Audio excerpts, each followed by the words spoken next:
ओम नमो भगवते वासुदेवाय। श्रीमद्भागवत महात्म्य, पहला अध्याय।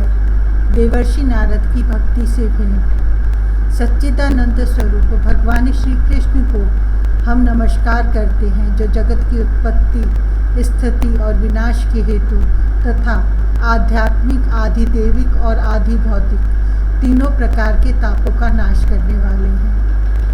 जिस समय श्री सुखदेव जी का यज्ञोपवीत संस्कार भी नहीं हुआ था तथा लौकिक वैदिक कर्मों के अनुष्ठान का अवसर भी नहीं आया था, तभी उन्हें अकेले ही संन्यास लेने के लिए घर से जाते देखकर उनके पिता व्यास जी विरह से कातर होकर पुकारने लगे, बेटा बेटा तुम कहाँ जा रहे हो। उस समय वृक्षों ने तन्मय होने के कारण श्री सुखदेव जी की ओर से उत्तर दिया था। ऐसे सर्वभूत हृदय स्वरूप श्री सुखदेव मुनि को मैं नमस्कार करता हूँ। एक बार भगवत रसास्वादन करने में कुशल मुनिवर शौनक जी ने ऋषि में विराजमान महामती सूत जी को नमस्कार करके उनसे पूछा। शौनक जी बोले, सूत जी, आपका ज्ञान अज्ञान अंधकार को नष्ट करने के लिए करोड़ों सूर्यों के समान है। आप हमारे कानों के लिए रसायन अमृत स्वरूप सार गर्भित कथा कहिए। भक्ति, ज्ञान और वैराग्य से प्राप्त होने वाले महान विवेक की वृद्धि किस प्रकार होती है तथा वैष्णव लोग किस तरह इस माया मोह से अपना पीछा करते हैं। इस घोर कलिकाल में जीव प्रायः आसुरी स्वभाव के हो गए हैं। विविध क्लेशों से आक्रांत इन जीवों को शुद्ध दैवी शक्ति संपन्न बनाने का सर्वश्रेष्ठ उपाय क्या है। सूत जी, आप हमें कोई ऐसा शाश्वत साधन बताइए जो सबसे अधिक कल्याणकारी तथा पवित्र करने वालों में भी पवित्र हो तथा जो भगवान श्री कृष्ण की प्राप्ति करा दे। चिंतामणि केवल लौकिक सुख दे सकती है और कल्प वृक्ष अधिक से अधिक स्वर्गीय संपत्ति दे सकता है, परंतु गुरुदेव प्रसन्न होकर भगवान का योगी दुर्लभ नित्य वैकुंठ धाम दे देते हैं। सूत जी ने कहा, शौनक जी, तुम्हारे हृदय में भगवान का प्रेम है, इसलिए मैं विचार कर तुम्हें संपूर्ण सिद्धांतों का निष्कर्ष सुनाता हूँ, जो जन्म मृत्यु के भय का नाश कर देता है, जो भक्ति के प्रवाह को बढ़ाता है और भगवान श्री कृष्ण की प्रसन्नता का प्रधान कारण है।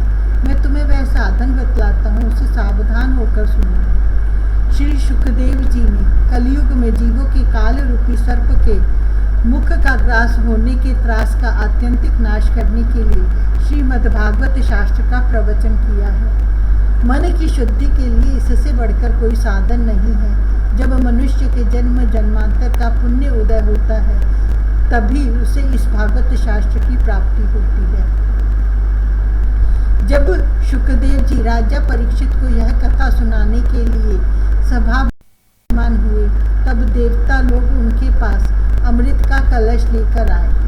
देवता अपना काम बनाने में बड़े कुशल होते हैं, अतः यहाँ भी सबने सुखदेव मुनि को नमस्कार करके कहा, आप यह अमृत लेकर बदले में हमें कथामृत का दान दीजिए। इस प्रकार परस्पर विनिमय अदला बदली हो जाने पर राजा परीक्षित अमृत का पान करें और हम सब श्रीमद् भागवत रूप अमृत का पान करेंगे। इस संसार में कहाँ कांच और कहाँ महामूल्य मणि तथा कहाँ सुधा और कहाँ कथा। श्री सुखदेव जी ने यह सोचकर उस समय देवताओं की हंसी उड़ा दी। उन्हें भक्ति शून्य कथा का अनधिकारी जानकर कथामृत का दान नहीं किया। इस प्रकार यह श्रीमद् भागवत की कथा देवताओं को भी दुर्लभ है। पूर्व काल में श्रीमद् भागवत के श्रवण राजा परीक्षित की मुक्ति देखकर ब्रह्मा जी को भी बड़ा आश्चर्य हुआ था। उन्होंने सत्य लोक में तराजू बांधकर सब साधनों को तोला। अन्य सभी साधन तौल में हल्के पड़ गए। अपने महत्व के कारण भागवत ही सबसे भारी रहा। यह देखकर सभी ऋषियों को बड़ा विस्मय हुआ। उन्होंने कलयुग के इस भगवद रूप भागवत शास्त्र को ही पढ़ने सुनने से तत्काल मोक्ष देने वाला निश्चय किया। सप्ताह विधि से श्रवण करने पर यह निश्चय भक्ति प्रदान करता है। पूर्व काल में इसे दयापरायण सनक आदि आदि ने देवर्षि नारद को सुनाया था। यद्यपि देवर्षि ने पहले ब्रह्मा जी के मुख से इसे श्रवण कर लिया था, तथापि सप्ताह श्रवण की विधि तो उन्हें सनक आदि ने ही बताई थी। शौनक जी ने पूछा, सांसारिक प्रपंच से मुक्त एवं विचरणशील नारद जी का सनक आदि के साथ संयोग कहाँ हुआ और विधि विधान के श्रवण में उनकी प्रीति कैसे हुई? सूत जी ने कहा, अब मैं तुम्हें वह भक्तिपूर्ण कथानक सुनाता हूँ जो श्री शुकदेव जी ने मुझे अपना अनन्य शिष्य जानकर एकांत में सुनाया था। एक बार विशालापुरी में वे चारों निर्मल ऋषि सत्संग के लिए आए। वहां उन्होंने नारद जी को देखा। सनक आदि ने पूछा, ब्राह्मण आपका मुख उदास क्यों हो रहा है? आप चिंतातुर कैसे हैं? इतनी जल्दी जल्दी आप कहाँ जा रहे हैं और आपका आगमन कहाँ से हो रहा है? इस समय तो आप उस पुरुष के समान व्याकुल जान पड़ते हैं जिसका सारा धन लुट गया हो। आप जैसे आसक्ति रहित पुरुषों के लिए यह उचित नहीं है, इसका कारण बताइए। मैं सर्वोत्तम लोक समझकर पृथ्वी में आया था। यहाँ पुष्कर, प्रयाग, काशी, गोदावरी, नासिक, हरिद्वार, कुरुक्षेत्र, श्रीरंग और सेतुबंध आदि कई तीर्थों में मैं इधर उधर विचरता रहा, किंतु मुझे कहीं भी मन को संतोष देने वाली शांति नहीं मिली। इस समय अधर्म के सहायक कलयुग ने सारी पृथ्वी को पीड़ित कर रखा है।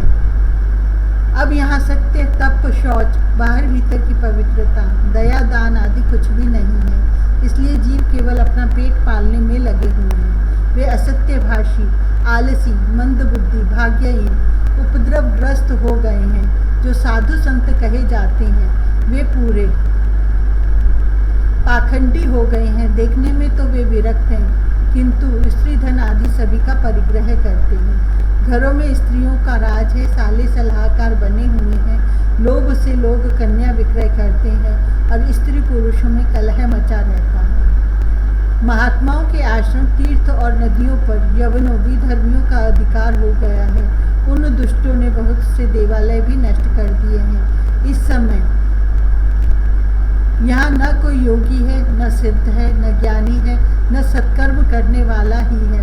सारे साधन इस समय कली रूप दावानल से जलकर भस्म हो गए हैं। इस कलयुग में सभी देशवासी बाजारों में अन्न बेचने लगे हैं। ब्राह्मण लोग पैसा लेकर वेद पढ़ाते हैं और स्त्रियां वैश्यवृत्ति से निर्वाह करने लगी हैं। इस तरह कलयुग के दोष देखता और पृथ्वी पर विचरता हुआ मैं यमुना जी के तट पर पहुंचा, जहां भगवान श्री कृष्ण की अनेकों लीलाएं हो चुकी हैं। मुनिवरों, सुनिए, वहां मैंने एक बड़ा आश्चर्य देखा। वहां एक युवती स्त्री खिन्न मन से बैठी थी। उसके पास दो वृद्ध पुरुष अचेत अवस्था में पड़े जोर जोर से सांस ले रहे थे। वह तरुणी उनकी सेवा करती हुई कभी उन्हें चेत कराने का प्रयत्न करती और कभी उनके आगे रोने लगती थी। वह अपने शरीर के रक्षक परमात्मा को दशों दिशाओं में देख रही थी और सैकड़ों स्त्रियां उसे पंखा झल रही थी और बार बार समझाती जा। दूर से यह सब चरित्र देखकर मैं कुतूहलवश उसके पास चला गया। मुझे देखकर वह युवती खड़ी हो गई और बड़ी व्याकुल होकर कहने लगी। युवती ने कहा, अजी महात्मा जी, क्षण भर ठहर जाइए और मेरी चिंता को भी नष्ट कर दीजिए। आपका दर्शन तो संसार के सभी पापों को सर्वथा नष्ट कर देने वाला है। आपके वचनों से मेरे दुख की भी बहुत कुछ शांति हो जाएगी। मनुष्य का जब बड़ा भाग्य होता है तभी आपके दर्शन हुआ करते हैं। नारद जी कहते हैं, तब मैंने उस स्त्री से पूछा, देवी तुम कौन हो? ये दोनों पुरुष तुम्हारे क्या होते हैं और तुम्हारे पास ये कमल नयनी देवियाँ कौन हैं? तुम हमें विस्तार से अपने दुख का कारण बताओ। युवती ने कहा, मेरा नाम भक्ति है। ये ज्ञान और वैराग्य नामक मेरे पुत्र हैं। समय के फेर से ही ये ऐसे जर्जर हो गए हैं। ये देवियाँ गंगा जी आदि नदियाँ हैं। ये सब मेरी सेवा करने के लिए ही आई हैं। इस प्रकार साक्षात देवियों के द्वारा सेवित होने पर भी मुझे सुख शांति नहीं है। तपोधन, अब ध्यान देकर मेरा वृत्तांत सुनिए। मेरी कथा वैसे तो प्रसिद्ध है, फिर भी उसे सुनकर आप मुझे शांति प्रदान करें। मैं द्रविड़ देश में उत्पन्न हुई, कर्नाटक में बढ़ी, कहीं कहीं महाराष्ट्र में सम्मानित हुई, किंतु गुजरात में मुझको बुढ़ापे ने आ घेरा। वहाँ घोर कलयुग के प्रभाव से पाखंडियों ने मुझे अंग भंग कर दिया। चिरकाल तक यह अवस्था रहने के कारण मैं अपने पुत्रों के साथ दुर्बल और निस्तेज हो गई। अब जब से मैं वृंदावन आई तब से पुनः परम सुंदरी स्वरूपवती नव युवती हो गई हूँ, किंतु सामने पड़े हुए ये दोनों मेरे पुत्र थके मांदे दुखी हो रहे हैं। अब मैं यह स्थान छोड़कर अन्यत्र जाना चाहती हूँ। ये दोनों बूढ़े हो गए हैं, इसी दुख से मैं दुखी हूँ। मैं तरुणी क्यों और ये दोनों मेरे पुत्र बूढ़े क्यों? हम तीनों साथ साथ रहने वाले हैं, फिर यह विपरीतता क्यों? होना तो यह चाहिए कि माता बूढ़ी और पुत्र तरुण। इसी से मैं आश्चर्यचकित चित्त से अपनी इस अवस्था पर शोक करती रहती हूँ। आप परम बुद्धिमान एवं योग निधि है, इसका क्या कारण हो सकता है, बताइए। नारद जी ने कहा, साध्वी, मैं अपने हृदय में ज्ञान दृष्टि से तुम्हारे दुख का कारण देखता हूँ। तुम्हें विषाद नहीं करना चाहिए, श्री हरि तुम्हारा कल्याण करेगी। सूत जी कहते हैं, मुनिवर नारद जी ने एक क्षण में ही उसका कारण जानकर कहा। नारद जी ने कहा, देवी सावधान होकर सुनो, यह दारुण कलयुग है। इसी से इस समय सदाचार, योग मार्ग और तप आदि सभी लुप्त हो गए हैं। लोग शठता और दुष्कर्म में लगकर अघासुर बन रहे हैं। संसार में जहाँ देखो वही सत्पुरुष दुख से म्लान है और दुष्ट सुखी हो रहे हैं। इस समय जिस बुद्धिमान पुरुष का धैर्य बना रहे वही बड़ा ज्ञानी या पंडित है। पृथ्वी क्रमशः प्रतिवर्ष श्रेष्ठी के लिए भार रूप होती जा रही है। अब यह छूने योग्य तो क्या, देखने योग्य भी नहीं रह गई है और न इसमें कहीं मंगल ही दिखाई देता है। अब किसी को पुत्रों के साथ तुम्हारा दर्शन भी नहीं होता। विषय अनुराग के कारण अंधे बने हुए जीवों से उपेक्षित होकर तुम जर्जर हो रही थी। वृंदावन के संयोग से तुम फिर नवीन तरुणी हो गई हो। अतः यह वृंदावन धाम धन्य है, जहाँ भक्ति सर्वत्र नृत्य कर रही है। परंतु तुम्हारे इन दोनों पुत्रों का यहाँ कोई ग्राहक नहीं है, इसलिए इनका बुढ़ापा नहीं छूट रहा है। यहाँ इनको कुछ आत्म सुख, भगवत स्पर्श जनित आनंद की प्राप्ति होने के कारण ये सोते से जान पड़ते हैं। भक्ति ने कहा, राजा परीक्षित ने इस पापी कलयुग को क्यों रहने दिया? इसके आते ही सब वस्तुओं का सार न जाने कहाँ चला गया। करुणामय श्री हरि से भी यह अधर्म कैसे देखा जाता है? मुन्ने, मेरा यह संदेह दूर कीजिए। आपके वचनों से मुझे बड़ी शांति मिली है। नारद जी ने कहा, बाले, यदि तुमने पूछा है तो प्रेम से सुनो। कल्याणी में तुम्हें सब बताऊंगा और तुम्हारा दुख दूर हो जाएगा। जिस दिन भगवान श्री कृष्ण इस भूलोक को छोड़कर अपने परम धाम को पधारे, उसी दिन से यहाँ संपूर्ण साधनों में बाधा डालने वाले कलयुग आ गया। दिग्विजय के समय राजा परीक्षित की दृष्टि पड़ने पर कलयुग दीन के समान उनकी शरण में आया।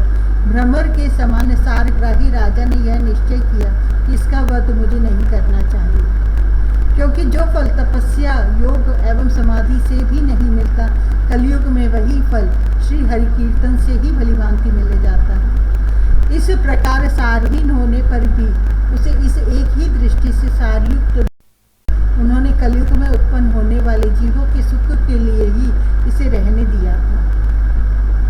इस समय लोगों के कुकर्म में प्रवृत्त होने के कारण सभी वस्तुओं का सार निकल गया है और पृथ्वी के सारे पदार्थ भी उसी के समान हो गए हैं।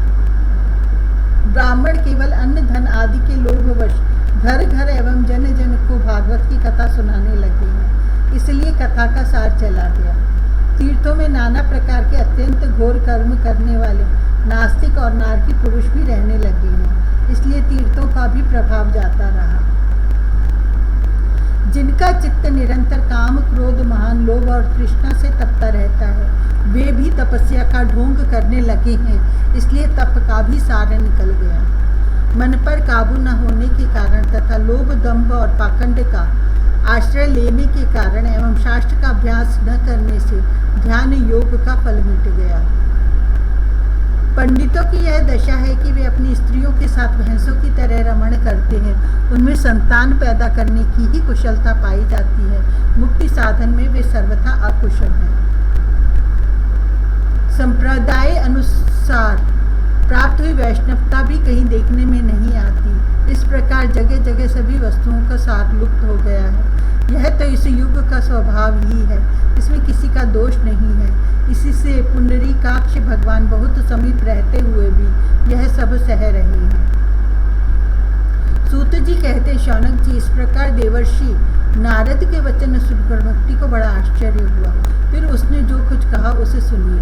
भक्ति ने कहा, देवर्षि, आप धन्य हैं। मेरा बड़ा सौभाग्य था जो आपका समागम हुआ। संसार में साधुओं का दर्शन ही समस्त सिद्धियों का परम कारण है। आपका केवल एक बार का उपदेश धारण करके कयाधु कुमार प्रहलाद ने माया पर विजय प्राप्त कर ली थी। ध्रुव ने भी आपकी कृपा से ही ध्रुव पद प्राप्त किया था। आप सर्व मंगलमय और साक्षात श्री ब्रह्मा जी के पुत्र हैं। मैं आपको नमस्कार करती हूँ।